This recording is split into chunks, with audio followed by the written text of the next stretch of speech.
अस्सलाम वालेकुम नाज़रीन, मैं सैयद सोहेल आपका इस्तकबाल करता हूं हमारे चैनल अवेकिंग न्यूज़ में। आइए अब तफसील से खबरों को जानते हैं। कड़पा शहर में कांग्रेस पार्टी का एहतजाज, इलेक्शन कमीशन और बीजेपी पर संगीन इल्ज़ामात। कड़पा शहर के टीपू सुल्तान सर्किल अलमासपेट इलाके में आज कांग्रेस पार्टी की जानिब से एक बड़ा एहतजाज मुजाहरा किया गया। इस एहतजाज के दौरान कांग्रेस रहनुमा ने मरकज़ी बीजेपी हुकूमत और इलेक्शन कमीशन पर संगीन इल्ज़ामात आयद करते हुए कहा कि वोटर लिस्ट से अक़लियतों और कांग्रेस हामी वोटरों के नाम जानबूझकर हज़फ किए जा रहे हैं।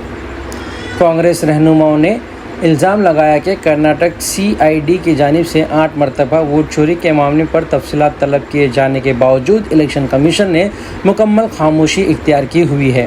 कांग्रेस लीडरों का कहना है कि ये सब बीजेपी और इलेक्शन कमीशन की मिली भगत और एक मुनज़्ज़म साजिश का हिस्सा है। गुज़िश्ता दिनों राहुल गांधी ने अपनी प्रेस कॉन्फ्रेंस में इस बात का इंकशाफ किया था कि मुल्क के मुख्तलिफ इलाकों में बेनाम अफराद के मोबाइल नंबरों का सहारा लेते हुए रात की तारीकी में अक़लियतों और कांग्रेस हामी वोटरों के नाम वोटर लिस्ट से गायब किए जा रहे हैं। इन नंबरों के असल मालिकान को इस मामले की कोई खबर तक नहीं होती। राहुल गांधी ने इस अमल को किसी मखसूस एजेंसी की कारस्तानी करार दिया था, क्योंकि मुल्क के मुख्तलिफ इलाकों में एक ही अंदाज की कार्रवाई आम लोगों के बस की बात नहीं हो सकती।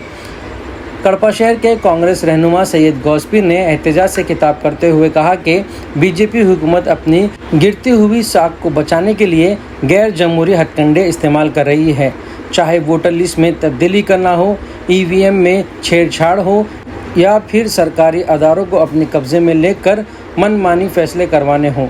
मरकज़ी हुकूमत हर सतह पर जमहूरी इक़्तिदार को पामाल कर रही है। उन्होंने मज़ीद कहा कि अवाम बीजेपी के खोखले जुमलों पर यकीन नहीं करे। लोग तरक्की, रोज़गार और महंगाई जैसे मसले से निजात पाना चाहते हैं और इसी उम्मीद के साथ कांग्रेस की हिमायत कर रहे हैं। सैयद गौसपीर ने दावा किया कि अवाम ने तय कर लिया है कि आने वाले इंतखाबात में कांग्रेस को कामयाब बनाकर राहुल गांधी को वज़ीर आला के ओहदे पर देखेंगे। इसी दौरान कांग्रेस की जानिब से घर घर कांग्रेस मुहिम भी शुरू की गई है, जिसके तहत पार्टी कारकुन मुख्तलिफ इलाकों में जाकर अवाम को मौजूदा रियासती हुकूमत के दोहरे पॉलिसियों से आगाह कर रहे हैं और वोट की अहमियत पर शऊर बेदार कर रहे हैं। कांग्रेस पार्टी ने इस मौके पर एक दस्तखती मुहिम का भी ऐलान किया है। इस मुहिम के तहत कड़पा शहर से तकरीबन 1 लाख दस्तखत इकट्ठे किए जाएंगे और इलेक्शन कमीशन को ये अपील भेजी जाएगी कि वो वोटर लिस्ट पर की जा रही मुबैना धांधलियों की फौरी तहकीकात करें। आखिर में सैयद गौसपीर ने आवाम से अपील करते हुए कहा कि वोट एक कीमती जमहूरी हक़ है और इसकी हिफाजत हर शहरी की ज़िम्मेदारी है। अगर किसी को इस सिलसिले में किसी भी किस्म की परेशानी या दबाव का सामना हुआ तो वो बराह रास्त कांग्रेस लीडर से रब्ता कर सकते हैं। ఓట్ చోర్ గట్టి చోర్ ఓట్ చోర్ గట్టి చోర్ అనేది ఒక నినాదం కాదు. ఇది జనాలు అనుకుంటారు, కొందరు ఈ బీజేపీ వాళ్ళు అనుకుంటున్నారు ఇది ఒక నినాదమని. ఇది నిజం, నిర్భయంగా ప్రతి ఒక్కరు పలకాల్సిన నిజం. ఇది ఈరోజు ప్రతి పల్లెటూరు నుంచి, ప్రతి గ్రామం నుంచి, ప్రతి పట్టణం వరకు ధ్వనిస్తున్న ప్రతిధ్వని ఏంటంటే ఓట్ చోర్ గట్టి చోర్.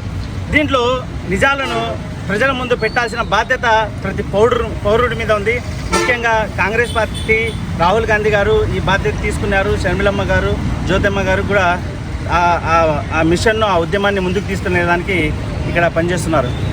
మనం గమనించినట్టయితే మనకు ప్రజలకు మభ్యపెట్టడం జరిగింది. ఏమని మభ్యపెట్టినారయ్యా? Gujarat model, Gujarat model, Gujarat model అని. గుజరాత్ మోడల్ అంటే అందరూ ఏమనుకున్నారు? ఆర్థిక అభివృద్ధి పరంగా మరియు ఉద్యోగాల పరంగా అమితంగా ఉద్యోగాలు ఇస్తారులే, ఇంకా అన్ని విధాల అభివృద్ధి చెందుతుందిలే అని గుజరాత్ మోడల్ అని అందరినీ నమ్మించినారు. కానీ ఈరోజు చూసినట్టయితే ఆ గుజరాత్ మోడల్ ఏంటంటే ఓట్ చోరీ మోడల్. అభివృద్ధి మోడల్ అనుకున్నాం కాదు, అది ఓట్ చోరీ మోడల్. మనం ఏమనుకున్నాం? ఉద్యోగాలు ఇప్పించే మోడల్ అనుకున్నాం, కాదు, ఓట్ చోరీ మోడల్. ఎలాగైతే గుజరాత్లో ఓట్ చోరీ చేసి ఆయన కంటిన్యూగా సీఎం అయినారో, ఇప్పుడు PM గురుకు వెళ్ళినారు, అదే ఓట్ చోరీ మోడల్ దేశమంతా తీసుకునేదానికి చేస్తున్న అతిపెద్ద ప్రయత్నమే ఇది ఓట్ చోరీ. ఎలాగైతే గాంధీ గారు అన్నారో మన హక్కు కోసం మన కర్తవ్యాలను మనం నిర్వర్తిస్తేనే మన హక్కు మనం పొందగలమని, అదేవిధంగా ఆ సమయం ఇప్పుడు ఆసన్నమైంది. ఎందుకంటే మనం అనుకున్నాం మన హక్కు ఏంటి? ఓటు.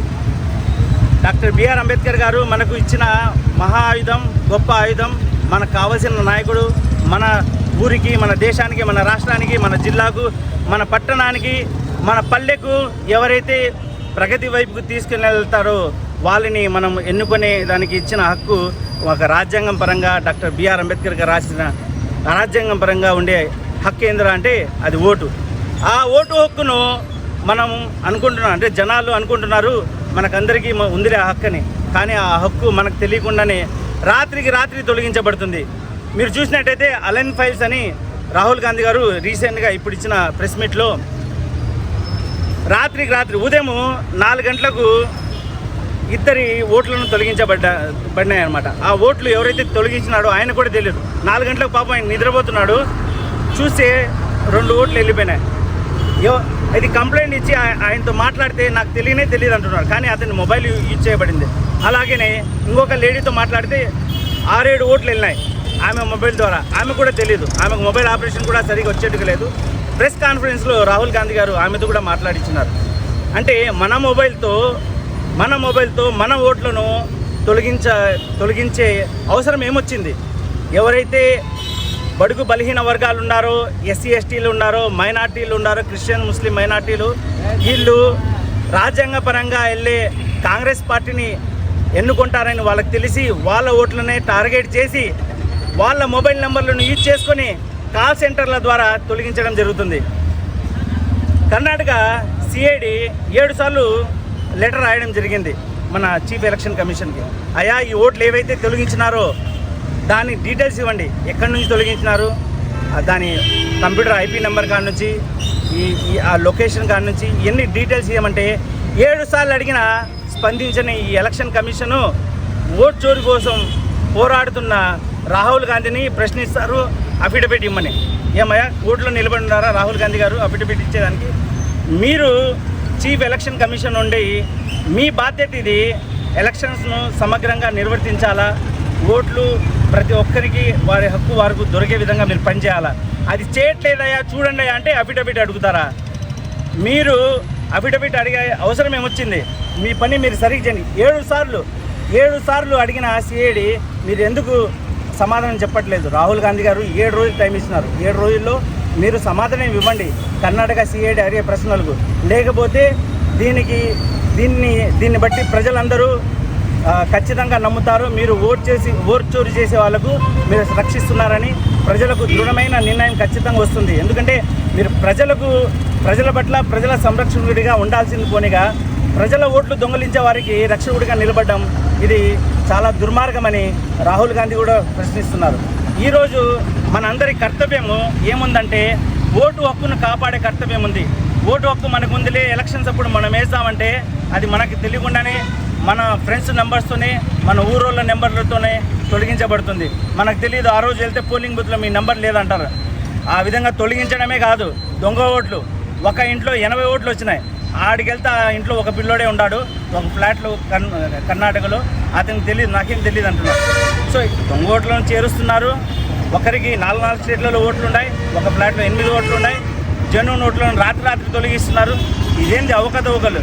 ఇదేనా ప్రజాస్వామ్యం? ఈరోజు ప్రతి భారతదేశ పౌరుడి కర్తవ్యం ఏంటంటే మన ఓటు హక్కును మనం కాపాడుకోవాలి. అప్పుడే మనకు కావాల్సిన నాయకుని మనం ఎంచుకోగలం. మన ఓటు హక్కు కోల్పోతే మనం సర్వం కోల్పోయినట్టే. మనకు ఒక జంతువుకు తేడా ఉండదు. జంతువు కూడా ఓటు ఉండదు, మనకు ఓటు ఉండదు. మనం ఎప్పుడైతే మన ఓటు హక్కును మనం కాపాడుకుంటామో ఆ రోజే మనం నిజమైన నాయకుడిని ఎన్నుకుంటాము. మన దేశాభివృద్ధి చెందుతుంది, రాష్ట్రాభివృద్ధి, ప్రతి ఒక్కరికి మంచి ఉద్యోగము, మంచి విద్య, మంచి వైద్యము, అదేవిధంగా భావితరాలకు మంచి ఫ్యూచర్ ఉంటుందని ఇది కాంగ్రెస్ పార్టీ గొంతెత్తి చాటుతుంది. ఈ ఓటు స్టోరీ ఇది కాంగ్రెస్ పార్టీ ప్రాబ్లం కాదు, ఇది ప్రజాస్వామ్యానికి సంబంధించిన హత్య. ఇది కాంగ్రెస్ పార్టీకి ఏదో నష్టం జరుగుతుందని కాదు, ప్రజాస్వామ్యం కోసం పోరాడుతుంది కాంగ్రెస్. ఈ ఓటు చోరీని తీసి వాళ్ళ ముందు పెడుతుంది. మనకు తెలుసు, ఉపరాష్ట్రపతి ఎప్పుడైతే ఎన్నుకోవాలని వచ్చినామో జస్టిస్ సుదర్శన్ రెడ్డిని, తెలుగు బిడ్డను ఓడిపించేదానికి ఇక్కడ వీళ్ళు వైసీపీ టీడీపీ వాళ్ళు ఇక్కడైతే ఒకరికొకరు వ్యతిరేకంగా కొట్లాడుకుంటారు, కానీ ఆడ బీజేపీ క్యాండిడేట్ని గెలిచేదానికి పోటీ పడి మరీ గెలిపించినారు. ఏందయ్యా మీ రాజకీయాలు? మీరు ప్రజల ముందరకు వచ్చేసి వాళ్ళు వేరు వీళ్ళు వేరు అని వైసీపీ టీడీపీ వాళ్ళు ఒకరి మీద ఒకరు దుమ్మేసుకుని కొట్లాడతారు. ఆడపోయి బీజేపీ ఎవరు చెప్పినారో వాళ్ళు పోటీ పడి మరీ గెలిపిస్తారు బీజేపీ క్యాండిడేట్ను. అంటే మీరు అసలు మీ వైఖరి ఏంది? ప్రజలకు అర్థం కావాలా. మీరు ఎటువైపు ఉండారు? ప్రజాస్వామ్యం వైపు ఉండారా? ప్రజల ఓట్లను చోరీ చేసి ప్రజాస్వామ్యాన్ని కూనీ చేసే పార్టీ వైపు ఉండారా? మీరు నిర్ణయించుకోండి. ప్రజలు అన్నీ గమనిస్తున్నారు. మీరేదో పిల్లి కళ్ళు మూసుకొని నీళ్ళు తాగినట్టు, పిల్లి కళ్ళు మూసుకొని పాలు తాగినట్టు ఎవరేం గమనించట్లేదని మీరు ఈ చేసే తప్పులన్నీ ప్రజలు గమనిస్తున్నారు. సమయం ఆసన్నమవుతుంది. తొందరలోనే లోకల్ ఎలక్షన్స్ ఉన్నాయి. అప్పుడు ఖచ్చితంగా లోకల్ ఎలక్షన్స్లో మీకు బుద్ధి చెప్తారు. దాని తర్వాత ప్రతి ఎలక్షన్స్లో మీకు బుద్ధి చెప్తారు. మీరు ప్రజల కోసం పనిచేస్తున్నారా, ఓటు చోర్ల కోసం పనిచేస్తున్నారా? ఈ రెండు పార్టీలు, ప్రాంతీయ పార్టీలు, వైసీపీ టీడీపీ కానీ జనసేన కానీ, ఈ మూడు పార్టీలు ఇప్పుడు చెప్పాల్సిన అవసరం ఉంది. మీ వైఖరి ఏంటి? ప్రజల కోసం ఉండారా లేకపోతే ఓటు చోర్ల కోసం ఉండారా? మీరు ప్రజాస్వామ్యాన్ని కాపాడుతున్నారు. మీరు తెలుగు బిడ్డ అని కూడా కనికరం లేదే. మీరు ఇక్కడ ఒకరినొకరు కొట్లాడుకుంటారే, అక్కడపై బీజేపీ ఒడిలో ఎందుకు కూర్చున్నారు మీరు? ఇవన్నీ ఏంది? ప్రజలకు మభ్య పెడుతున్నారు. ప్రజలు కన్ఫ్యూజ్ అవుతారులే అనుకుంటున్నారు. ఎవరు కన్ఫ్యూజ్ కావట్లేదు.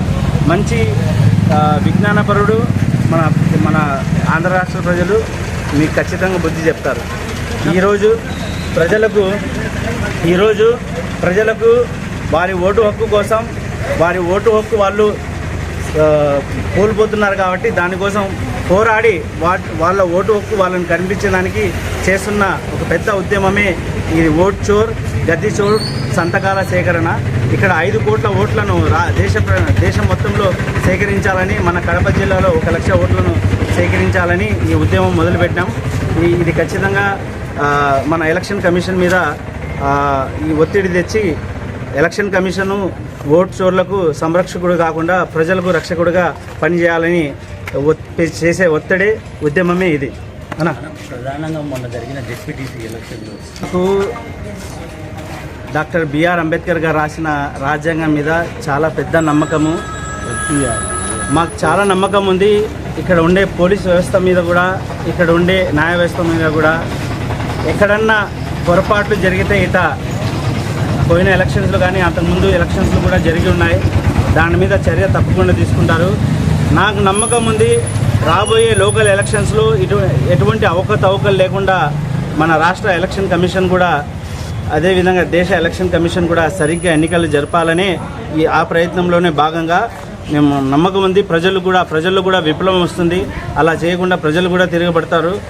మాకు నమ్మకం ఉంది. పోలీసులు కూడా మాకు ప్రజాస్వామ్యంగా ఓటేసే హక్కు అందరినీ కల్పించి ఖచ్చితంగా ప్రజాస్వామ్యపరంగా ఓట్లు జరిగితే మాత్రం కాంగ్రెస్ ఖచ్చితంగా వాళ్ళు అన్నట్టు 50 మేము గెలుస్తాం అని వైసీపీ అంటారు, 50 మేము గెలుస్తాం అని టీడీపీ అంటారు.